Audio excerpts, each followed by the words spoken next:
What's up, everybody? It's Enigma, and today we have my first Halo 3 commentary. It's a game of TeamVRs on Standoff, and yeah. So Halo 3 was, my game before Modern Warfare 2. Modern Warfare 2 was my first Call of Duty game, and it was okay while it lasted, but I'm just done with that game. So I'm gonna be doing some Halo 3 commentaries up until Halo Reach, and then I'll do Halo Reach commentaries, and we'll see what happens from there. So this game was a game that I hopped on right after I got on. It's just kind of a warm-up game. My aim is off a lot at sometimes, but yeah, I was just warming up here. So BR. BR is the all-around multi-purpose weapon in Halo 3. So I'm going to give you some tips on how to effectively use the VR and other weapons in Halo 3 multiplayer. So right there you saw me shooting at the guy, but I wasn't aiming at his head. It's always best to aim at his head. Also, at long ranges, it's always advised to keep your scoping, because the BR in Halo 3 has a spread that if you shoot with,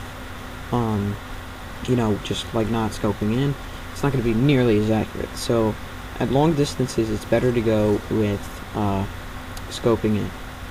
Also, you'll notice that I have rockets with me because I picked them up at the beginning.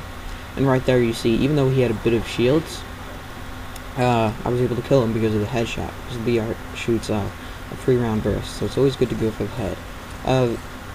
Because of the BR spread, you can only get 4 shots, which is the least amount of shots for a kill. You can only get 4 shots in medium to close range. At medium range, I think, and at long range, you really can't get 4 shots because of the spread on the gun between the 3 bullets.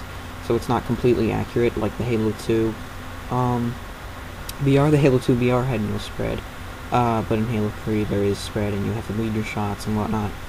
So yeah, at long ranges you should scope in.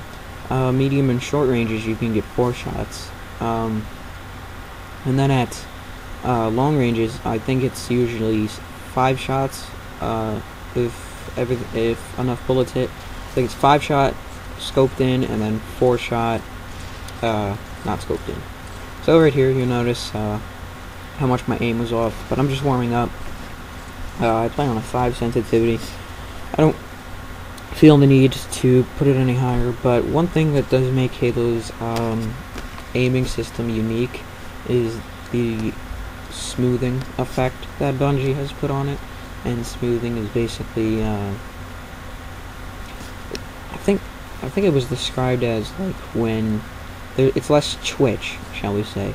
Everything is more flow, like in Call of Duty and Modern Warfare 2 you get those twitch reactions, for those cool, no scopes and quick scopes and everything. But in Halo 3 it's less twitch and it's more flow, and that's basically the results of smoothing.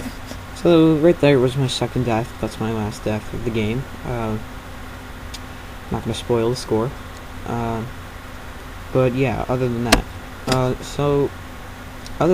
a good thing to know is map control.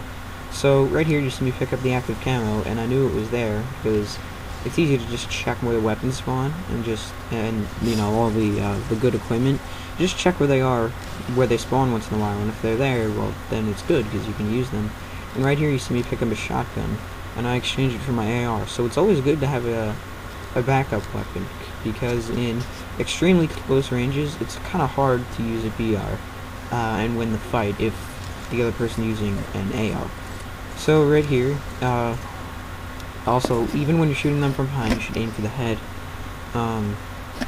It's really useful. And so you see I switched to my shotgun because in that base it's a lot of corridors, and so if I see someone, it's probably going to be close range combat.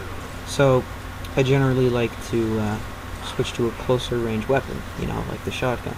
And right here I pick up a laser because laser's pretty easy to use, and I can always swap back to my BR. So that's basically a free kill without having to use any ammo from my BR. And right there, getting some shots on that guy. My teammate cleans him up. And yeah, we're pretty much stomping the other team into the ground. It's 40-17. And so right here, and start spawning outside their base. Pretty funny. The bubble shield runs out. I throw another one down right as it goes back. And so yeah, we've basically got these guys locked into a spawn trap, and there's not much they can do because of the skill of our teammates, shall we say. And right there, see, that's another example of why you should always have a good backup weapon, because I just swapped to the shotgun real quick, took all the guys' shields down. My teammate cleaned them up, but I could have easily gotten that kill. And right here, I get the last 3 kills of the game. The last kill gives me a killing frenzy, and yeah, that's it. 18-2, guys. I'll see you later.